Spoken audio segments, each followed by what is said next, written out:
My name is David Orr. I was the inaugural artist in residence here at PRS, and I ended up establishing the arts program and working with Greg creating the Hansel Gallery. And one of the things I discovered when I worked here, I was working with a special collection, was theosophical texts. And I was coming to this completely cold. And one of the images that I photographed, what actually hangs in the bookstore and is actually at the Crotona Institute in Ojai, in a show I'm in up there, The Private Instructions of Helena Blavatsky. And this was a typewritten manuscript with hand-colored diagrams bound in leather. And of course, I began to delve into Blavatsky. And one of the things that really struck me as an artist was her huge influence on the art scene of the early 20th century, particularly symbolist poets and abstract painters.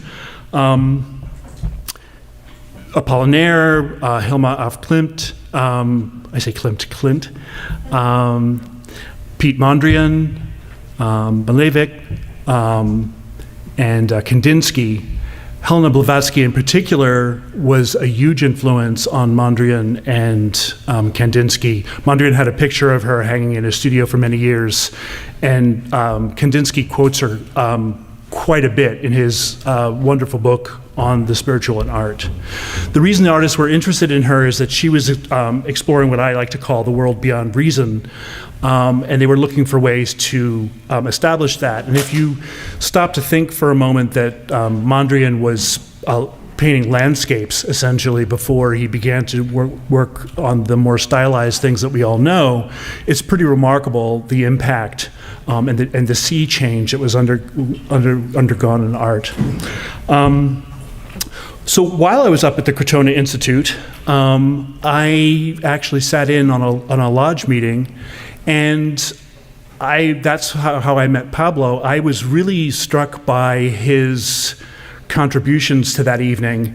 Very thoughtful, very knowledgeable, and I have to say that the Crotona Institute is very much like this place in that there's something in the air, in that you will strike up a conversation with pretty much anybody there and immediately go down the rabbit hole into many fascinating subjects and tangents and connections and those kinds of things. So it's already that kind of a place.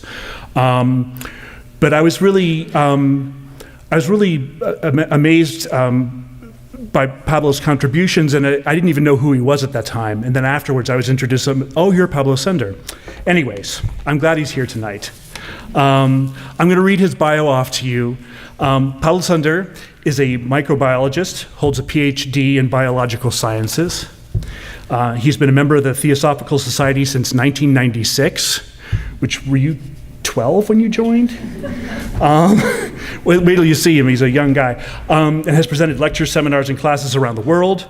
He's worked at the international headquarters of the Theosophical Society in Adyar and currently lives in Ojai. He's the author of Evolution of the Higher Consciousness, and his articles have been published in theosophical journals internationally and in several languages. We have some of his books here, and he will be signing them after the talk, so please make sure to see him afterwards to have the actual author sign the book. I'm always a big fan of buying CDs at the shows of the bands that I like, or buying a book at a reading by the author. At least I feel that there's a connection there. It's not going through Amazon, so please make sure to do that. And without further ado, please welcome Pablo Sender.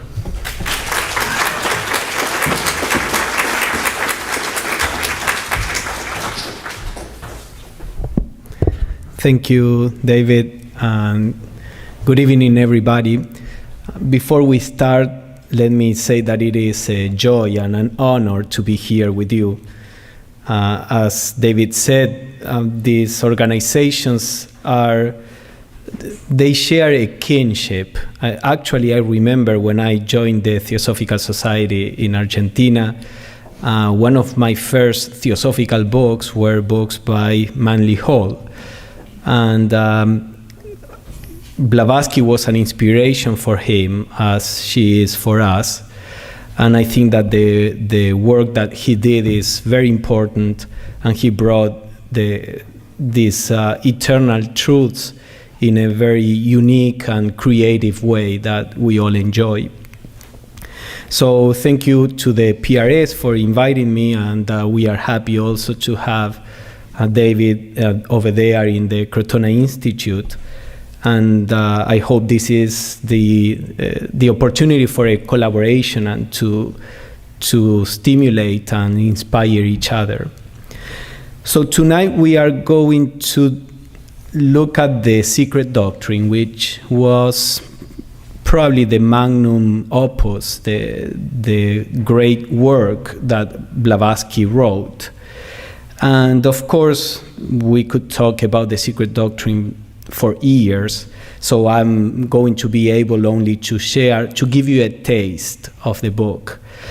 The book, as we will see, is quite extraordinary itself, but we can't understand the book without knowing something about the source of the information there.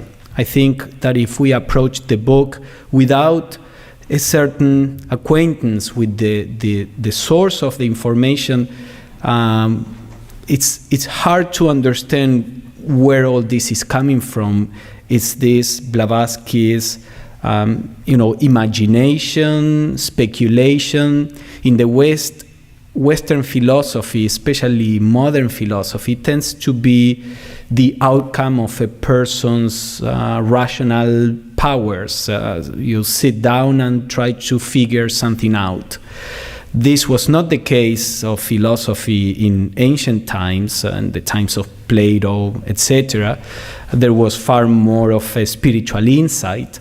And as we are going to see, the Secret Doctrine is said to come from that world beyond reason, as David was saying. I like to say from a trans-intellectual perception. It's not irrational, it's something that is beyond the level of rationality. It includes and transcends the level of rationality. And so to understand all of this, we need to know a little about Blavatsky's life and how she came across this wisdom, let's say. So let us start with a very brief biographical information. She was born as Elena Petrovna von Hahn. Her family, she was born in Russia, the part that is today Ukraine, in 1831. And her family had a certain level of culture. Her mother was a writer. Her grandfather had a big library with a lot of books, some books related to what at that time was called the occult. Occult, not so much in the sense of astrology and things like that, which are part of what we call that, but a philosophy that is trying to understand things that are beyond the senses. That aspect of the universe that is hidden. Occult means that, hidden. So she grew up in a very interesting environment, but also since she was born, she displayed what we call today some psychic perceptions, some extrasensory perception. And then as she grew up, she yearned for independence. And one of the ways in which she found that is to actually get married. She was 18, and she got married to her husband that was Nikifor V. Blavatsky, and he was in his 40s. There was a big difference. She was 18 or almost 18 when she got married. And 3 months after getting married, she took off and went around the world 3 times for 20 years.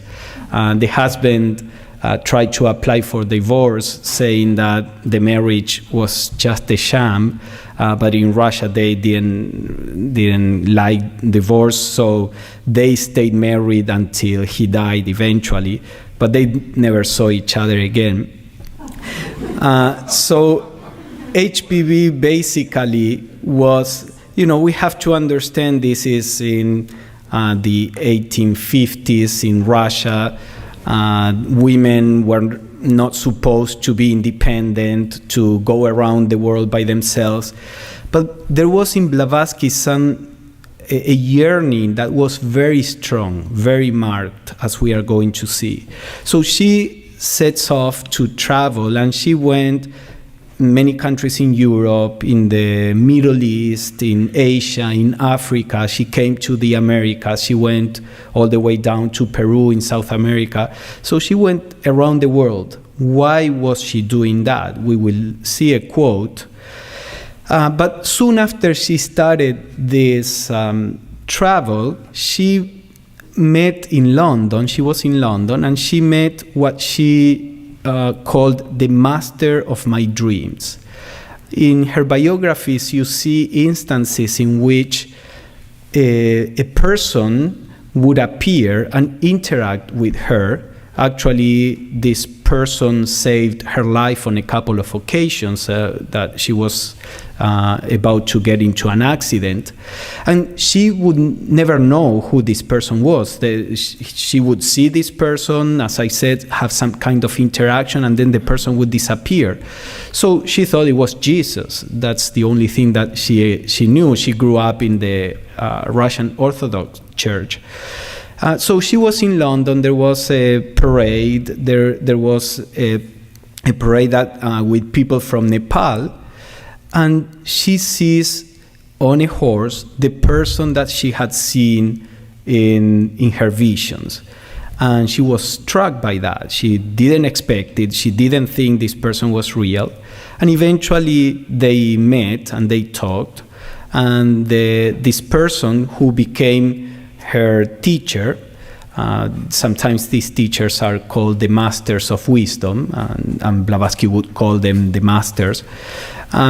This teacher told her that they thought they had been looking after her since she was young, and they thought that she could do something interesting in the world. They said that the world, the Western world, could benefit from knowing about Eastern philosophy. This was at a time where we didn't know anything about Eastern philosophy here. Actually, the few scholars that knew something about the Bhagavad Gita and the Upanishads, basically all that they knew, they regarded that as superstition. So this person told her, we would like you to spread in the West the Eastern philosophy, and also in the East, even the natives. For example, Gandhi, he says in his autobiography that he regarded Hinduism as a superstition. And it was only when he went to actually the Theosophical Society in London that they were studying the Bhagavad Gita that he recognized that there was a lot of wisdom there in his own tradition, and that set him off to try to revive Hinduism. This is something he says in his autobiography. So he was saying the East can benefit from the attention of the West because England was the power in India. Because if the West begins to see the value of the Eastern teachings, then those teachings will be valuable again, even for the natives. So that was the general plan, but this Blavatsky's master said, you have to be trained. And part of that training, which because of what she needed to do in the future, was to go around the world and to learn firsthand from all different traditions, spiritual traditions, natives from the different parts of the world, traditions from different religions, etc. So she, in these travels around the world, we don't know much about, we don't have a lot of information about this because she wasn't really keeping a journal or anything. The only one that knew where she was at any time or sometimes was her father, who would send her some money every now and then. But she did go to Tibet on 2 occasions. She says that she spent between these 2 occasions about 7 years in Tibet. That is the place where her teacher lived. There was a community of Indo-Tibetan yogis, let's say, what today in India they would regard as rishis, as enlightened beings, but they are human beings, extraordinary human beings, but they have a physical body, they eat, they are not just spirits. But because they have certain yogic powers, they could, for example, one of the powers that Patanjali, the founder of the Raja Yoga in India, who is one of the highest authorities in Hinduism, says that there are certain powers by which we can project our consciousness in an ethereal kind of form and interact with people. So Blavatsky's teachers were able to do all of this. And she went to Tibet in around 1856 and then 1868 and was trained there. I mention this because this is something that will mark the source of the information that we find in the Secret Doctrine, as we are going to see. So she says that, for example, let's see one of the quotes in Isis Unveiled. This was the first book she wrote when she was here in the U.S. And she writes, "When years ago we first traveled over the East, exploring the penetralia, which is the innermost part of the deserted sanctuaries, 2 saddening and ever-recurring questions oppressed our thoughts." So you see, this is why she set out in this search. There were 2 questions that she says saddening. So for her, it was something that was oppressing her. And she says, ever-recurring questions that were oppressing her thoughts. The first one, where, who, or what is God? And the second, whoever saw the immortal spirit of man so as to be able to assure himself of man's immortality. So you see, she was 18 years old. She had these questions, burning questions with her, and she decides to go off in the world without much money, without any plan. This, I think, talks about her spirit and the yearning that she had to find an answer to this. She didn't go as a vacation or tourism. It was a search. And she says, it was while most anxious. You see all the words that she uses to qualify her state: oppressing, anxious, saddening. It was while most anxious to solve these perplexing problems that we came into contact with certain men endowed with such mysterious powers and such profound knowledge that we may truly designate them as the sages of the Orient. To their instructions we lent a ready ear. They showed us that by combining science with religion, the existence of God and immortality of man's spirit may be demonstrated. I think this is also a key concept that is behind everything Blavatsky did. Around the end of the 19th century, science and religion were completely opposed. And science had fought its way out of the influence of religion and had become its foe. Science began to describe the world in a materialistic way, saying the universe is like a clock. You don't need a concept of God for the universe. You don't need a concept of spirit. The body is just a machine. We can explain everything that you see by material means. So spirituality, religion, this is all just fantasy. And so we had these 2 completely opposing views. And what Blavatsky learns with her teachers is that there is an approach in which we can integrate science and spirituality. And actually, the subtitle of The Secret Doctrine, as we will see, is a synthesis of science, religion, and philosophy. So what she learns is there is a way to demonstrate the existence of God or the divine and the immortality of the human soul or spirit, which is religious and scientific. So after her training in 1873, she sailed to the United States, where 2 years later she founded the Theosophical Society in 1875. And then she published The Secret Doctrine. This was not the first book she published. She published Isis Unveiled, which is a first attempt. The Secret Doctrine begins as an expansion on Isis Unveiled, but soon develops into a book on its own. And she published The Secret Doctrine in 1888. So you see there, 1888, it is composed of 2 volumes. The first volume, the title is Cosmogenesis, and the second is Anthropogenesis. So the first volume talks about the beginning and the development and evolution of the cosmos, and the second volume about the beginning of humanity on Earth and its evolution.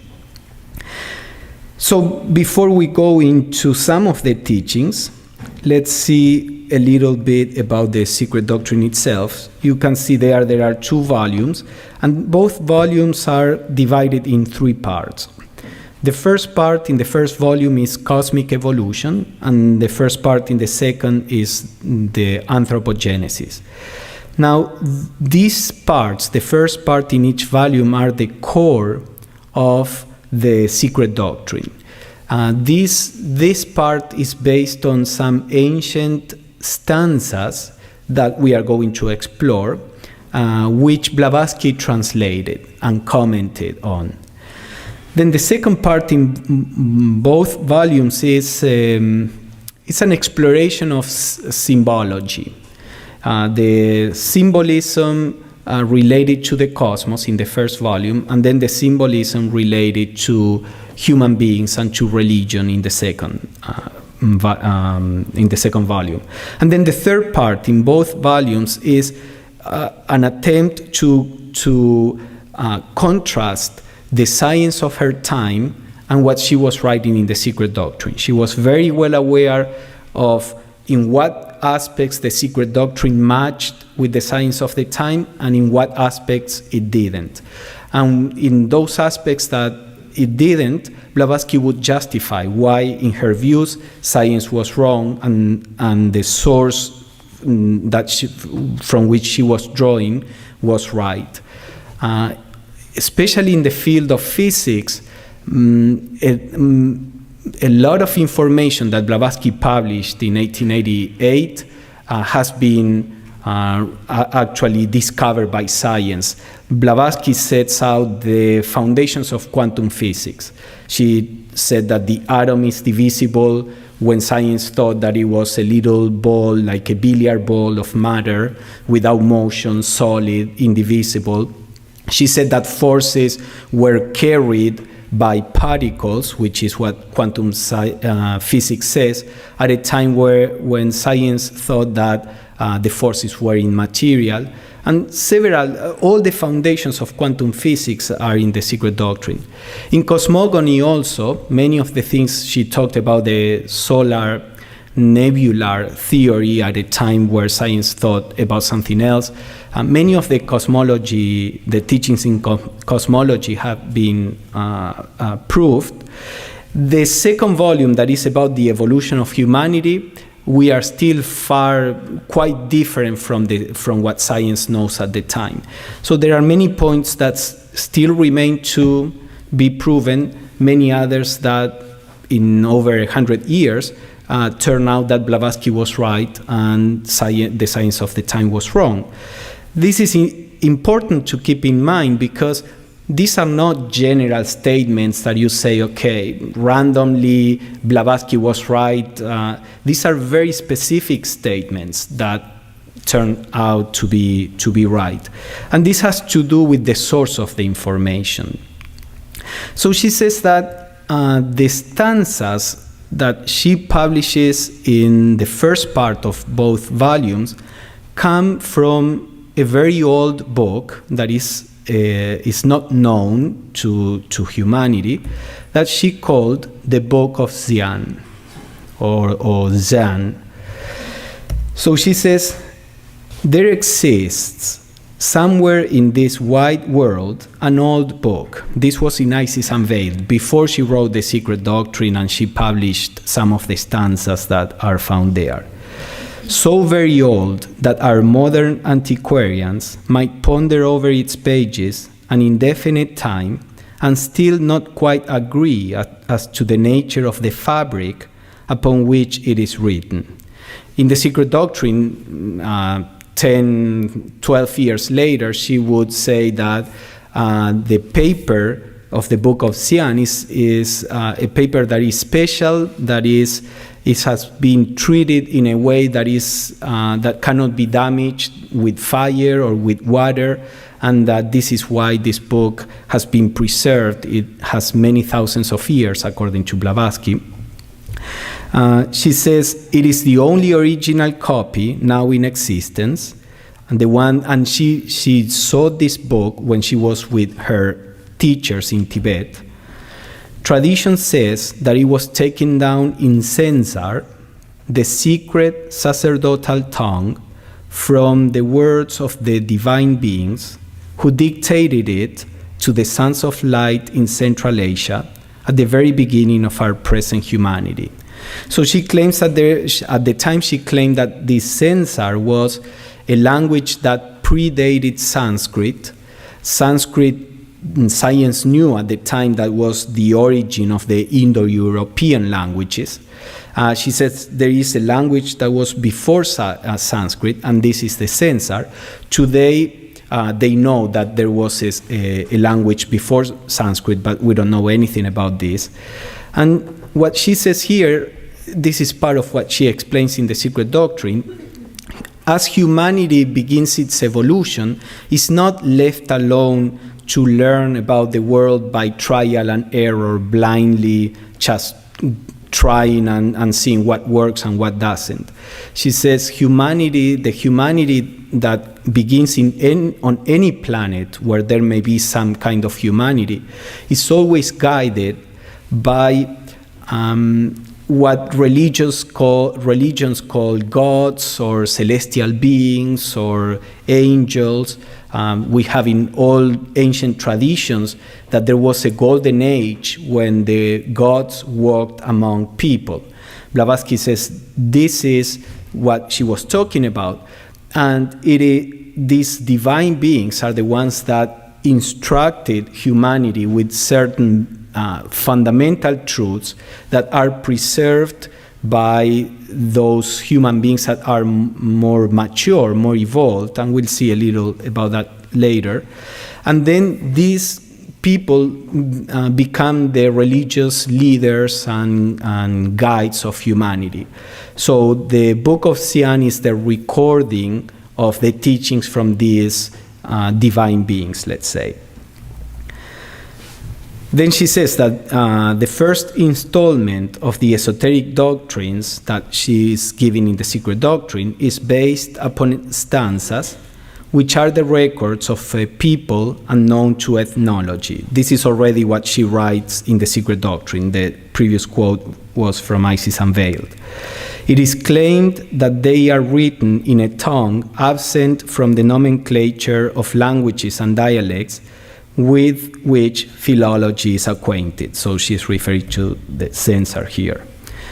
The stanzas are given throughout in The Secret Doctrine in their modern translated version, as it would be worse than useless to make the subject still more difficult by introducing the archaic phraseology of the original, with its puzzling style and words.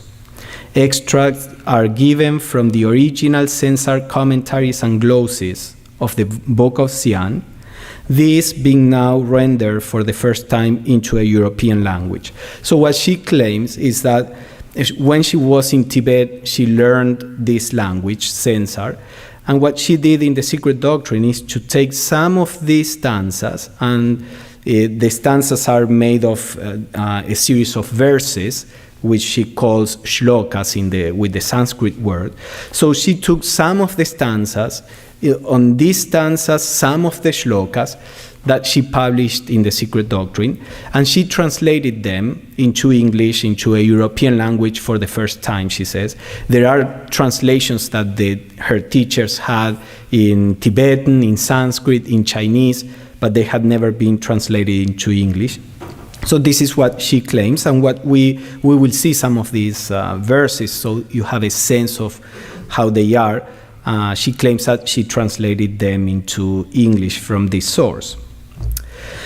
Now let us see a little more this question of the source of the information that the stanzas have. Is this, we see Blavatsky saying, okay, this is information given by these divine beings, these gods.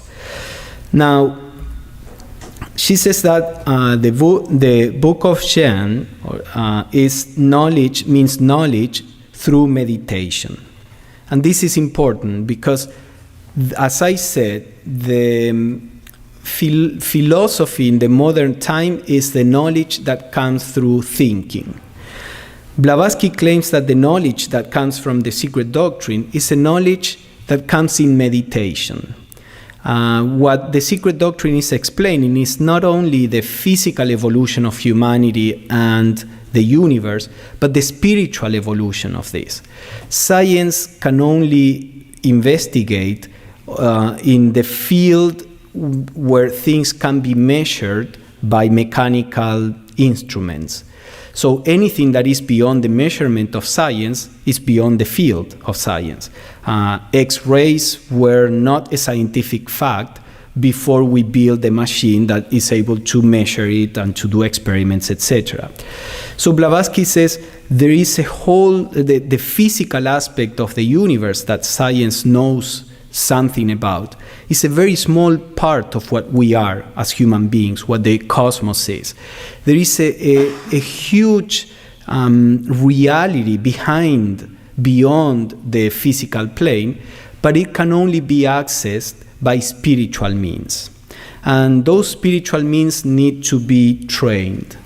So the idea with HPV is that there is a way to train these senses to do this kind of research. Okay. So that's fine. I can read the quotes, but meanwhile, I'll keep saying something about this. So this is what I call a trans-intellectual means of perception. Of course, when scholars hear about this, it is difficult for them to have to put this idea into what science or the academia knows today. So they tend to interpret the Secret Doctrine as Blavatsky's imagination. I think when we study the Secret Doctrine, we can see that if this was Blavatsky, came out of Blavatsky's mind, then she was more extraordinary than she already is. It's impossible to think that somebody can make this up. So what Blavatsky proposed is that this information came through a kind of scientific method, but using higher senses, let's say. So she says, in the Secret Doctrine, it is useless to say that the system in question is no fancy of one or several isolated individuals, that it is the uninterrupted record covering thousands of generations of seers, men who have developed and perfected their physical, mental, psychic, and spiritual organizations to the utmost possible degree. So she says, these seers, for generations, thousands of generations, they have developed all these other senses, and they are researching, they are looking into the universe, into the nature of human beings by these spiritual means, and they are writing all this down, so to say. So just as a scientist does that researches on the physical plane, they are researching on the inner planes. And she says, they investigated by checking, testing, verifying in every department of nature the traditions of old by the independent visions of great adepts. Part of what Blavatsky would say is that the ancient wisdom is the result of these kind of adepts that exist at every time in history, and they are research into the spiritual nature of the universe. So we receive this tradition, and normally the general population either believes in this and has faith on this or doesn't. But she says the adepts don't work in that way. They receive this tradition and then they verify it. They look and see if they see the same that the tradition is saying. So she continues, no vision of one adept was accepted till it was checked and confirmed by the visions so obtained as to stand as independent evidence of other adepts, and by centuries of experience. So this is the same as the scientific method. An adept goes into meditation, investigates in some aspect of the human nature, the cosmos, and another adept does the same, and then they check the results. And we have in the theosophical tradition some examples of some developed theosophies that investigated in this way. So you can see that the source of the secret doctrine is claimed to be a scientific source, but in non-material realms. And then she says that this is exactly how she learned also. She didn't learn from her teachers in the way that we do, talking to each other, teaching philosophy. She says in a writing that she left before dying, she says, knowledge comes in visions, first in dreams, and then in pictures presented to the inner eye during meditation. Thus have I been taught the whole system of evolution, the laws of being, and all else that I know, the mysteries of life and death, the workings of karma. Not a word was spoken to me of all of this in the ordinary way, except perhaps by way of confirmation of what was thus given me. Nothing taught me in writing. So you see, she herself, what she learned when she was in Tibet is not a philosophy. She learned the means to access this information from her own meditation, her own raising of consciousness to these planes.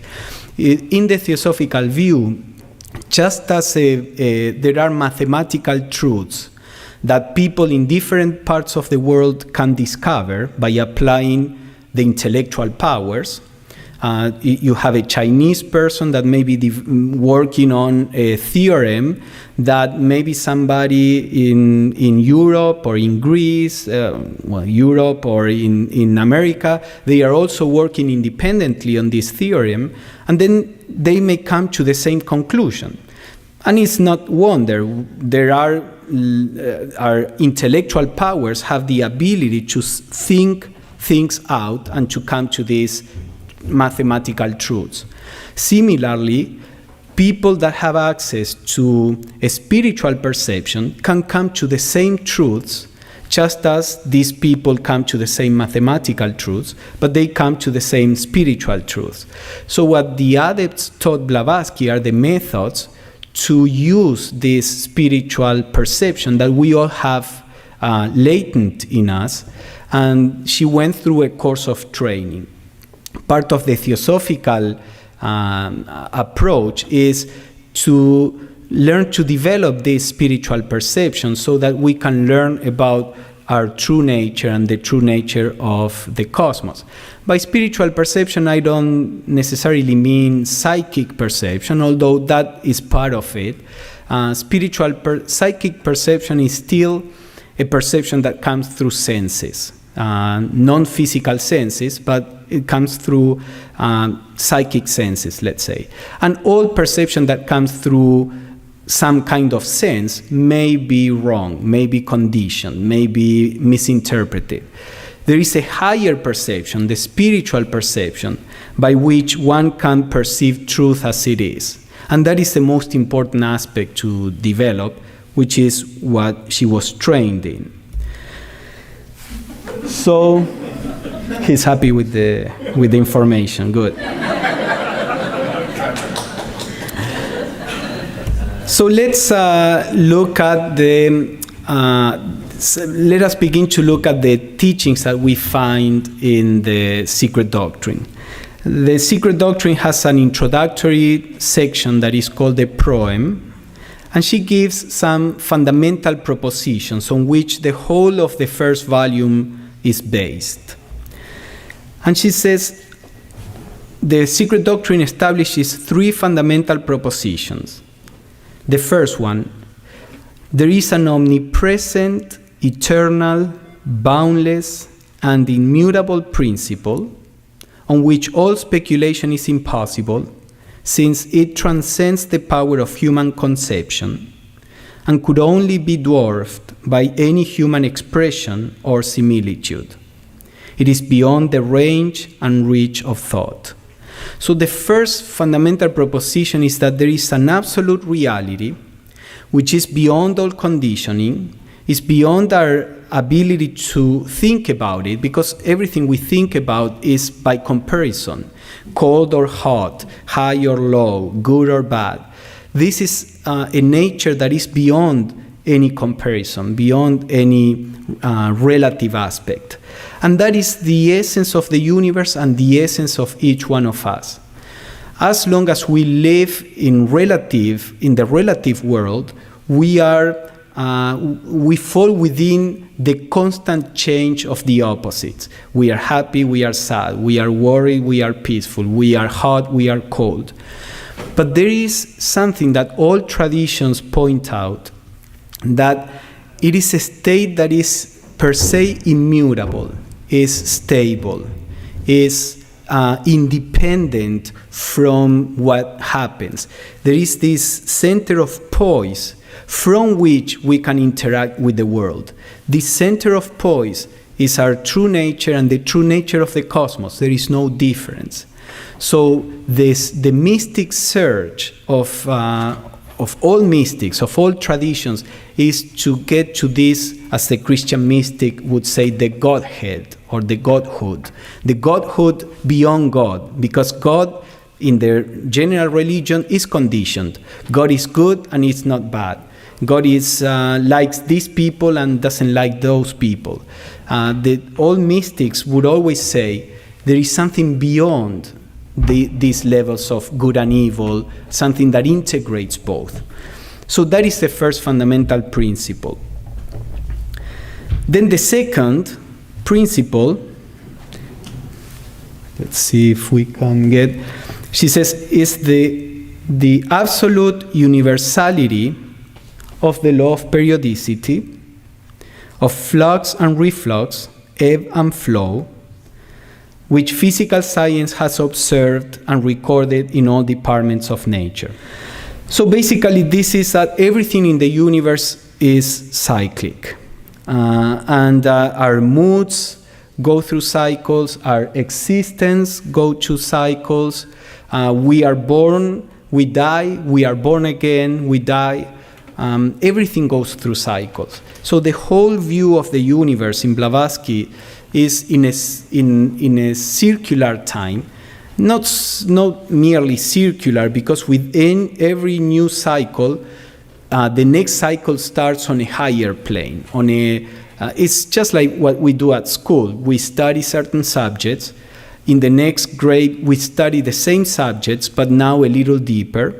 And we cycle through the different, different subjects and different themes, every time a little deeper. So that's how the universe works, according to the Secret Doctrine. And the third one is the obligatory pilgrimage for every soul, which Blavatsky says is a spark of the universal soul.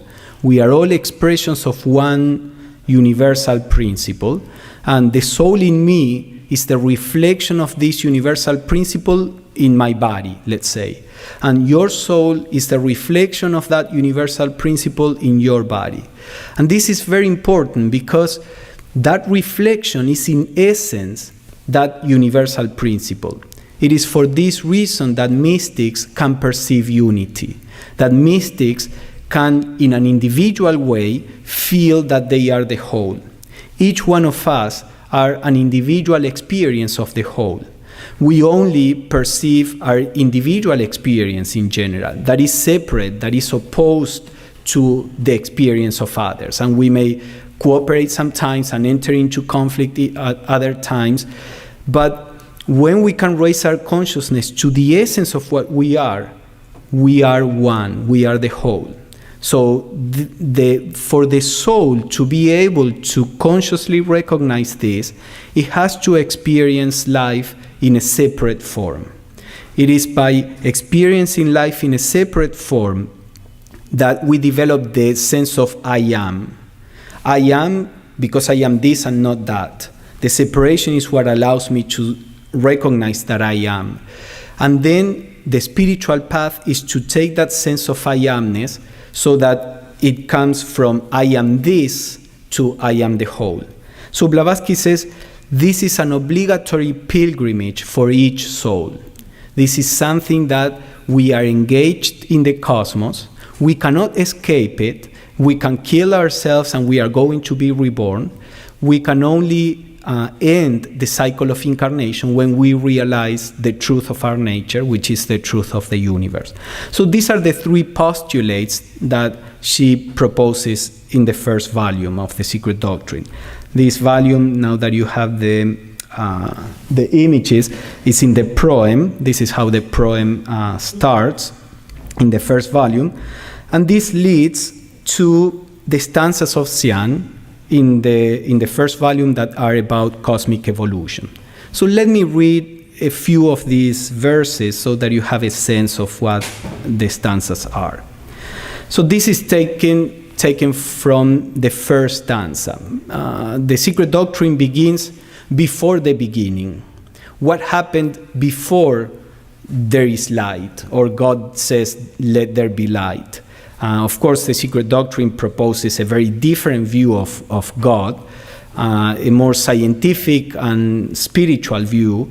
But this is before, during the night of the universe. Because just as we talked about the cyclic nature of the universe, Blavatsky says the universe goes through periods of rest where there is nothing there, and periods of activity where a cosmos manifests. Now, when there is nothing there, that nothing is not really nothingness. That nothing is the unity that is behind everything. Because that is eternal. Remember, we said there is an eternal, immutable, omnipresent principle. It doesn't disappear when the cosmos disappears. Actually, when the cosmos appears, the diversity covers that unity. When the cosmos disappears, that unity is manifest. So the first stanza begins by describing this. And she says, the eternal parent, space, wrapped in her ever-invisible robes, had slumbered once again for 7 eternities. So then Blavatsky explains the eternal parent, space, why space. She talks about an absolute space.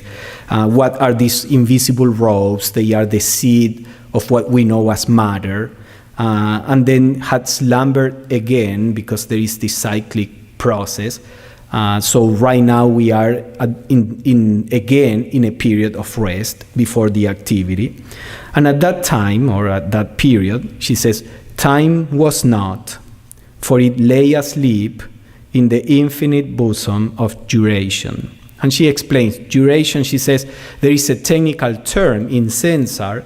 There is no English word for this. By duration, she means probably today we would call it like a timeless principle. She says duration is not infinite time because time disappears. When the universe disappears, time also ceases. Because she says time depends on the changes in consciousness. When there is no consciousness, no separate consciousness, there is no time. What is left is this enduring nature, this timeless nature, which she calls duration. So these are how she translated these original stanzas. And then she says, universal mind was not, for there were no celestial beings to contain and hence to manifest it. So she says, intelligence is in the very fabric of the cosmos. But when there are no beings to express that intelligence, intelligence is latent. The mind is not. Whenever an entity appears, and by entity can be a celestial being, an atom, a lizard, or a human being, that entity expresses this intrinsic intelligence to the degree that particular organization allows it. A human being can express more of the universal mind than a plant. But the plant is expressing part of the universal mind. Now, when there is no manifestation in the universe, the mind is not manifested. Alone, the one form of existence, stretched, boundless, infinite, causeless, in dreamless sleep, and life pulsated unconscious in universal space, throughout the all presence. You will see many of these paradoxes, unconscious, but it's an all presence. What is it? Is it present or is it not? And Blavatsky explains, this is a state that is not known by us. Remember that the absolute state is something that doesn't have to do with the opposite. We know conscious and unconscious. The absolute state is beyond both. We just don't know what this state is. So jumping now to the third stanza, she describes the awakening of the cosmos. The last vibration of the seventh eternity thrills through infinitude. There is a vibration that thrills. The mother swells, expanding from within without, like the bud of the lotus. The vibration sweeps along, touching with its swift wing simultaneously the whole universe, and the germ that dwelleth in darkness, the darkness that breathes or moves over the slumbering waters of life. In her commentaries, she explains all of this. Who is the mother? What it represents? What are the waters of life? What does it mean that darkness breathed over the waters of life? She explains all the allegorical language of the stanzas. Then, behold, O Lanu, Lanu is disciple. This is when the deity appears, the radiant child of the two, the unparalleled refulgent glory, bright space, son of dark space, who emerges from the depths of the great dark waters. He shines forth as the sun. He is the blazing divine dragon of wisdom. Behold him lifting the veil and unfurling it from east to west. He shuts out the above and leaves the below to be seen as the great illusion. This is actually quite similar to the verses that are in the statue of this Egyptian statue out there. If you read at the back, I suppose that it comes from an Egyptian scripture, where it says that the sun veils reality with the blinding light, and there is a prayer to the sun so that the sun can remove the veil so that we can discover the essence of the sun representing the deity, which is the same essence as it is in myself, and it finishes saying, I am that. This is very similar to the imagery that this stanza shows. The blazing, the sun, the blazing dragon of wisdom that unfurls the veil and covers the reality and lets the illusion be seen. So that's more or less a little bit of the stanzas. They are very poetical, they are very inspiring. At the beginning, when you have no clue what they mean, you get stuck in trying to understand what they say.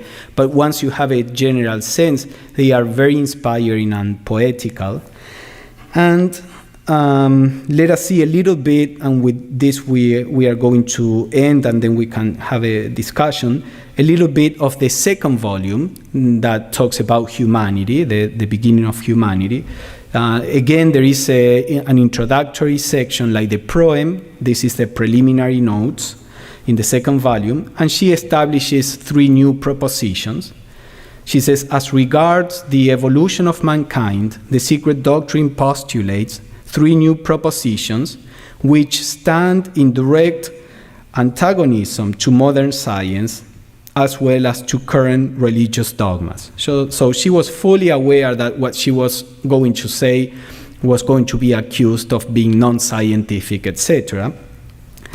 So the secret doctrine teaches the simultaneous evolution of 7 human groups on 7 different portions of our globe. So she says humanity didn't start from one point, from a group of monkeys, and then from there spread around the world. Humanity actually started in 7 different places in the continents that were at the time in the globe. This is something that science cannot accept. It would be very difficult to explain how this could happen, because the generation of intelligence is already a mystery. Science says, since science doesn't believe in any conscious direction of evolution, everything happens randomly. And if you just look at the odds of intelligence coming out of random mutations and reactions, it's just impossible. It was a miracle. And for this to happen independently in 7 places around the world, that is unthinkable. Now, Blavatsky says that all evolution is actually consciously guided. The consciousness is part of the universe. So we will see a little of that. And she says that there are different modalities in how the spirit can manifest, what she would call the 7 rays of consciousness. And therefore, there were 7 humanities that started with coming from expressing different aspects of the divine, let's put it that way. So the second proposition, she says, the birth of the astral body, of a subtle body, an invisible body, before the physical body, the former being the model for the latter. So she said humanity, before beginning its physical appearance on Earth, it existed in an astral body, in a more invisible way. Because she says the journey of the soul comes from the spiritual planes and gradually comes down into matter. When it takes a physical form, it is already at the bottom of matter. But there is a whole journey coming through different planes of the universe before it comes to the physical plane. She would say Darwin approaches evolution at the middle point. He misses all that happened before we became physical. So she says the first humanities, the first stages of evolution of humanity were non-physical. Of course, being non-physical, there are no fossils or remains that we can discover. So you can only know about this by spiritual research, as I was saying. And then the third one is that humanity, in this round of evolution, appeared on Earth before every mammal. The anthropoids, the monkeys, and included. So she says, in this round of evolution, humanity became physical first, and the mammals were also spiritual, let's say non-physical. And she explains a very complex process by which the animal souls began to incarnate and to be physical using the remains of the human beings. It is a very strange theory. Why would she make this up? unless this is what she and her other teachers saw. It was far easier to go along with the general evolution. But this is what she says. This is how evolution happened according to her visions and those of her teachers. So to finish, let me read a few of the stanzas of the second volume, or the verses, so that you have a sense of this. I chose some of the main ones in the evolution of humanity, and you will see that there are gods involved in this. Blavatsky explains these gods were human beings in previous cycles of evolution in other planets, and the future of humanity is this. When our soul finishes the human experience, it doesn't just get frozen for all eternity as a soul. It goes on, moves on to other systems, and now begins to help nature in the evolution of new humanities and helping in the way of the gods, let's say. So the verses say, the great Chohans, the lords, the celestial beings called the lords of the moon, of the airy bodies, were called. The great Chohans called the lords of the moon, of the airy bodies, and told them, bring forth men, they were told, men of your nature. Give them their forms within. She, Mother Earth, or nature, will build coverings without, external bodies. For male, females will they be. So the idea is that these gods are the ones that produced this astral body that is a model on which nature can build a physical body. Blavatsky says nature doesn't leap from one stage to the other. It all happens gradually. So before the human form can be created, it needs some kind of mold. This is known in science. For example, if we grab a cell and we put it in a petri dish, that cell will grow as a sheet. But if you grab a cell and you put it in the uterus, then that cell will develop into a body with a 3D, three-dimensional form. So science doesn't know what's the difference. How come that here it takes this form and in the lab it is just a sheet? So if they want to develop artificial organs, they have to create a mold, like a silicone mold, so that the cells follow that form. This astral body, Blavatsky says, before science knew anything about this and could do these things, this astral body is the mold given to nature so that the human form can be created. And this is why humanity was first astral before it became physical. So the form is created, but then the stanzas say the breath, the human monad, the spirit, needed a form. The fathers gave it. The fathers are these lords of the moon. Now the breath needed a gross body. The earth molded it, as I said. The breath needed the spirit of life. The solar spirits breathed into the form. So that would be prana, the vitality. The breath needs a mind to embrace the universe. So now that the physical form was there alive, now it needed a mind. We cannot give that, said the fathers. I never had it, said the spirit of the earth. The form would be consumed were I to give it mind, said the great solar fire. So the early man remained an empty, senseless ghost or phantom or an empty form. So for a while, humanity was physical but had no understanding. And at some point, when the physical body was mature enough, came the incarnation of souls, which are the ones that gave the bodies the mind. And these souls are called the sons of wisdom. So a later sloka says, the sons of wisdom, ready for rebirth, came down. They saw the intellectually vile forms of the third root race, or the third evolution, the humanity of the third evolutionary cycle, which was still senseless. So the souls came, they saw the bodies, and they say, we can choose, we have wisdom. So some of the souls enter into the bodies. Some enter the chayas, the empty bodies. Some projected only a spark. And some said, we are going to incarnate later on. We don't like these bodies. They are too primitive. So they deferred until the next evolutionary cycle. Those who, Blavatsky explains later, those souls that enter into the bodies, they became the sages of humanity. Those souls who only gave a spark, those who received but a spark, remain destitute of higher knowledge. And she says that is all of us, the mass of humanity. And the third group that didn't have a soul incarnating remained mindless. It's a portion of human forms that remained without a mind.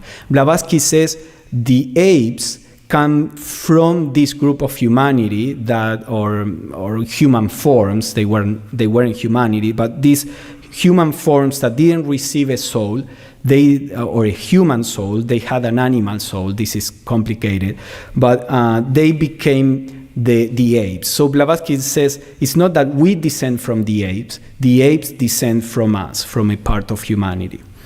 And why did this happen? She says their jivas, their monads, were not ready. So what she explains in The Secret Doctrine that from the beginning of evolution, there were human beings that were very wise, there were human beings that were completely senseless, and there were all the degrees in between, because we are coming from previous evolutionary cycles. So depending on the evolution of those souls, how much they could express through the physical body. So she says evolution is not like a race, that we all start together, and if I'm more evolved than you, it's because I'm better than you. Or if I'm less evolved, it's because I'm worse than you. We all start at different places. And she says this is the explanation for good and evil. Evil people are just souls that are more immature. There is no absolute evil, because what people who do evil now, what they are doing is what we as souls did perhaps in the past, or what we will do in the future.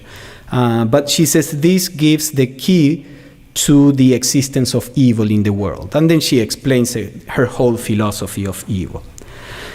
So this is just, I wanted to present a little bit so that you get the sense of this is allegorical language. She explains in the commentaries, she tries to put it more philosophically. You see, this is the way the myths are explained. And it has a lot of technical terms that she strives to explain in The Secret Doctrine. So that's more or less a little taste of this. As I said, if you happen to go to The Secret Doctrine, you have to be patient. There is a period where you get to understand the terms, but it is really a fascinating journey if you like this kind of text. So now let us open to questions, comments. It's okay.